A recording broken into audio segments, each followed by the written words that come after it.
కృష్ణా జిల్లా అధ్యక్షుడు మాజీ మంత్రి Perni Nani press meet. YSR Congress party అధ్యక్షులు వైఎస్ జగన్మోహన్ రెడ్డి గారు అయ్యా అమరావతి పేరుతో ఆంధ్ర రాష్ట్రాన్ని సర్వనాశనం చేయొద్దు, రాజధాని నిర్మాణం పేరుతో ఆంధ్రప్రదేశ్ రాష్ట్ర ప్రజల యొక్క భవిష్యత్తుని సర్వనాశనం చేయొద్దు, తాకట్టు పెట్టద్దు.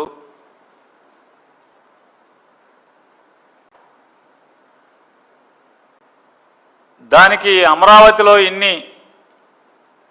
లక్షల కోట్లు అప్పులు తెచ్చి పోసే బదులు లేదా అన్ని లక్షల కోట్ల రూపాయలని ఖర్చు పెట్టి అక్కడ ఏమొస్తుందో ఏం జరుగుద్దో ఎప్పటికి అవుతుందో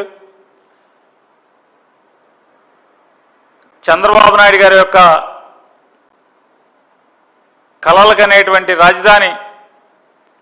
మరో 25 ఏళ్ళకు అవుతుందా, 50 ఏళ్ళకు అవుతుందా, లేదా ఎప్పటికి అవుతుంది అనేది చంద్రబాబు నాయుడు గారికే కాదు,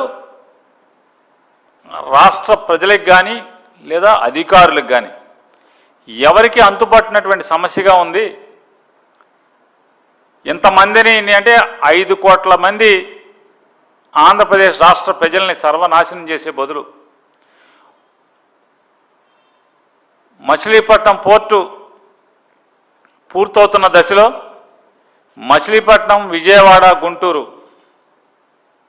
ఈ 3 ప్రాంతాలని కలుపుతూ ఉన్నటువంటి ఆ ప్రాంతంలో తీసుకుంటే కనుక ప్రజల మీద భారం పడకుండానే సెల్ఫ్ గ్రోత్ ఇంజిన్గా మావిగన్ అనేటువంటి ప్రాంతం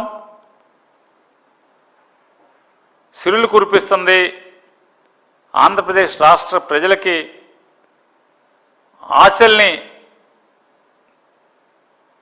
కనేటువంటి కోరికల్ని కలల్ని నిజం చేస్తుంది అని చెప్పని జగన్ గారు చెప్తే జగన్ గారు వీటి మీద సంధించిన ప్రశ్నలకు కానీ లేదా ప్రతిపాదనలకు కానీ నారా చంద్రబాబు నాయుడు గారు కానీ లేదా ఆయన ప్రభుత్వం కానీ సమాధానాలు చెప్పకుండా మంత్రులతో తన ఎమ్మెల్యేలతో నోటికి వచ్చినటువంటి అసభ్య పదజాలంతో ఆయన వ్యక్తిత్వాన్ని కించపరిచేలాగా ప్రెస్ మీట్లు పెట్టిస్తుంది తప్పితే ప్రజలకు ఉపయోగపడేది, రాష్ట్రానికి ఉపయోగపడేది లేదా జగన్మోహన్ రెడ్డి గారు సంధించినటువంటి ఏ ప్రశ్నకి సమాధానాలు చెప్పకుండా అమరావతి తంతుని కొనసాగించే ప్రయత్నం చేస్తున్నారు.